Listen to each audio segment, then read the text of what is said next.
Hey guys, how you doing? Hopefully everybody had a great fall break. This is Coach Scott, and now we're getting into the periodic table or the periodic model or whatever you want to say, right? So let's get moving and move on.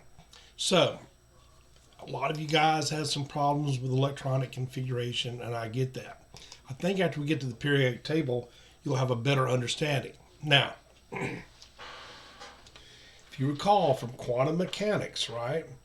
We know where are approximately where or probably where we can find the parts of the atoms, right? Especially electrons. They're all over the place. We just have probable locations. So now we can start to understand how these factors all come together to affect how we view these elements.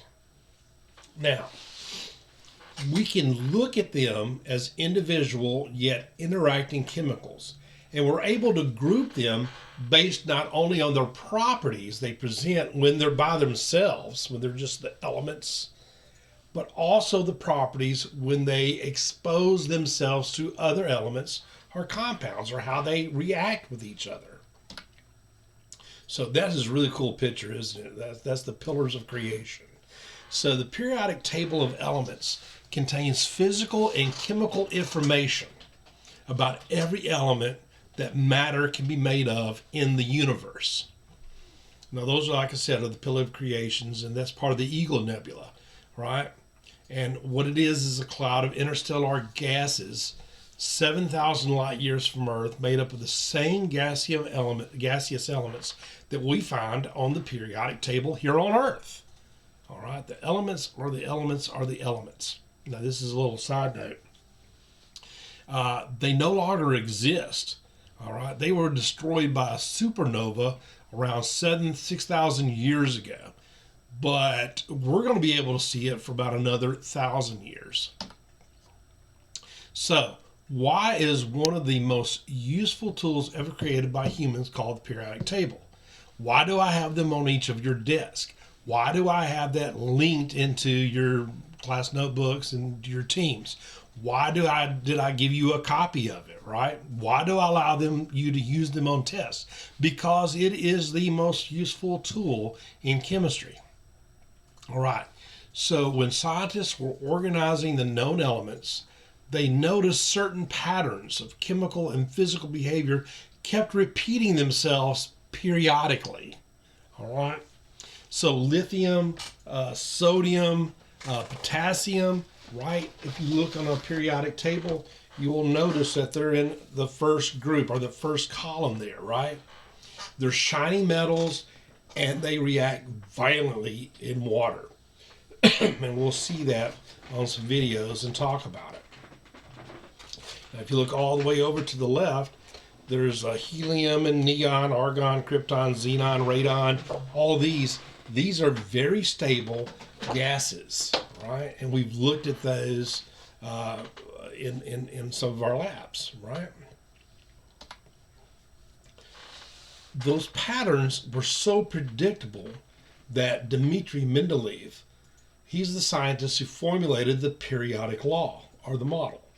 And he was actually able to predict the existence of two elements, elements 31 and 32, and what their mass was going to be before they were even discovered, all right, based on the patterns of the known elements.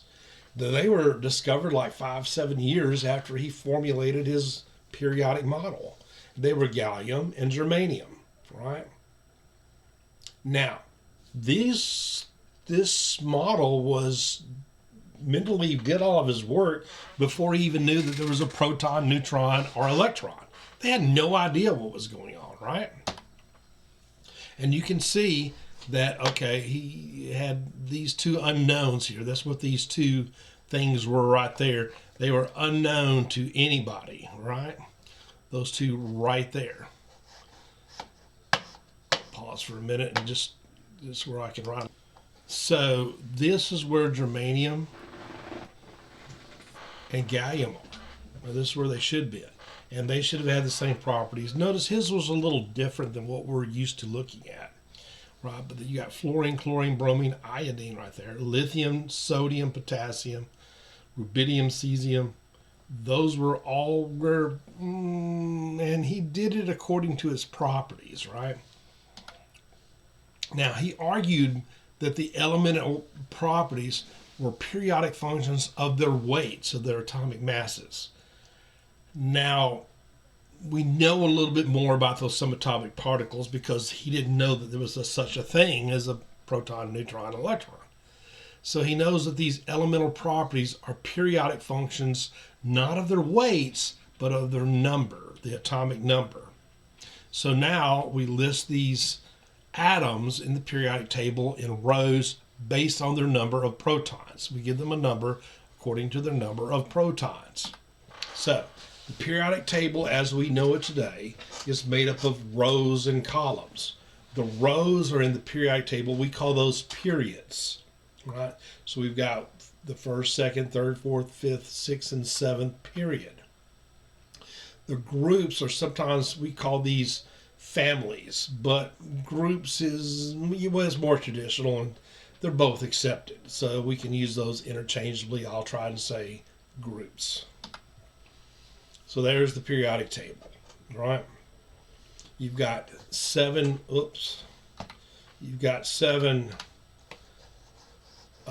periods, 7 rows, coming right down there. 1, 2, 3, 4, 6, 7. And then you've got 18. 1, 2, 3, 4, 5, 6, 8, 9, 10, 11, 12, 13, 14, 15, 16, 17, 18 groups.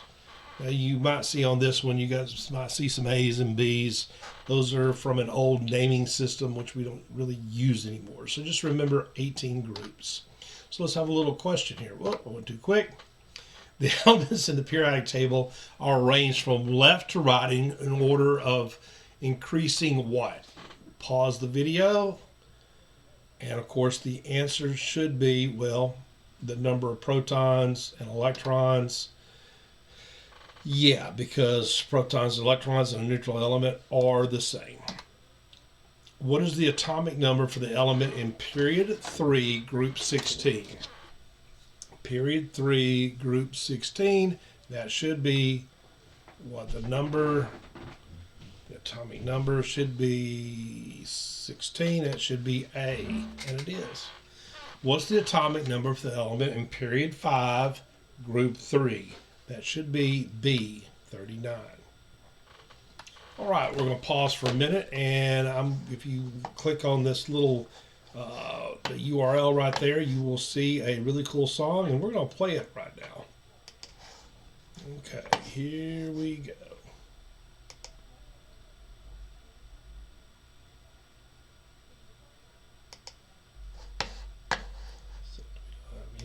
Well, due to technical difficulties, we will play that during class because it is a classical little song. So, we can use this periodic table, and I'll give you a blank copy so you can start doing some of this. We can divide the periodic table into metals, and those are all the right side or the left side of the table. All right, and nonmetals, and those are over to the left, right? To the right. Now, a few elements retain some of the properties of metals and nonmetals, and we call these guys metalloids. In this table, they're sort of like blue, and that should be similar to what's on your desk. All right. So, there's also some special groups. All right, they have distinctive properties, and we give them special names. And again, a group is the column. Right? So group one are what we call the alkali metals, and they're very reactive metals. We'll be seeing some videos of those. They're so reactive, I can't demonstrate these in class, according to SES, because they're like pretty dangerous, right? Those are your sodium, your potassium, your lithium. We'll be seeing some videos, and I'll post those into Teams also so you can watch those. Group 2 are your alkaline earth metals. They're also reactive, and they're right around in here. Whoops, Too far. Let me change this to where I can draw. All right. So these are right in here, right in here. Those are your alkaline earth metals. They're reactive, but not as reactive as the alkali metals. Of course, we get the group 2 from the number on top of the table. Now, group 3 through 12, these are what we call the transition metals. These are traditionally what we call metals, right? You've got nickel and copper and chrome and vanadium and silver and gold and mercury. They're metals, what we traditionally call them. They're pretty non-reactive. They're your typical metals, right? Group 16, they're right here. Now that's the oxygen family. Sometimes we call them the Chalcogens,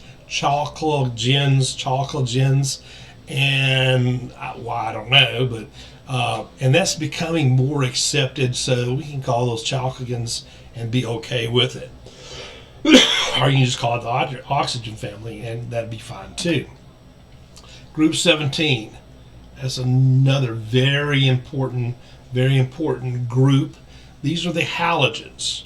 Now these are non-metals, and they're very reactive.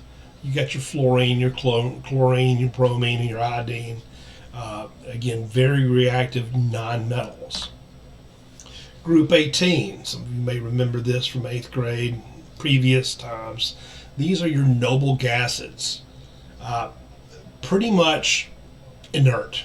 They're very unreactive, and yeah, most people know about the noble gases. We'll find out in a while later. All right, so those are the major groups of the periodic table.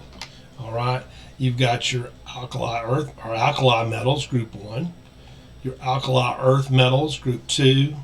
These are your transition metals, okay? Then you've got your chalcogens, or your oxygen group, pretty reactive. Then you got your halogens, and we'll call these halogens now, group 17, and of course your noble gases, all the way here on group 18. Now the boron group, carbon group, nitrogen group, they don't have any really unique names, so we just call them by the first element at the top of the column, okay? Then we'll find out about these later on there at the bottom. So let's take a quick little assessment. Pause your video. To which group on the periodic table does iodine belong? Pause. And of course, that's going to be the halogens, D. It's in group 17.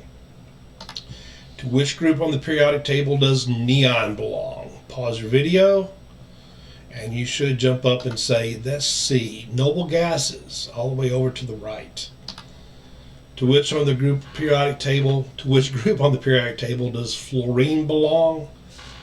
All right, pause it, and of course you're going to say D, the halogens. The halogens. To which group on the periodic table does iron belong? Pause the video. And of course you guys said B, the transition metals. To which group on the periodic table does beryllium belong? Beryllium. Element number 4. Pause. And of course you guys said D, the alkaline earth metals. Now, we're getting ready to go into what will probably give you the secret, okay, and we'll do this tomorrow, of why I could look at the periodic table and tell you what configuration those electrons were when we were dealing in Unit 2. Now these elements, they're arranged by groups with similar reactivity. Now, how these elements react depends on how its electrons are arranged. And we know that elements are in the same groups with the same chemical properties. They have very similar electron configurations, and that's what we will talk about tomorrow. And I think if you had problems with electron configurations, that after tomorrow you'll understand it just a little bit better.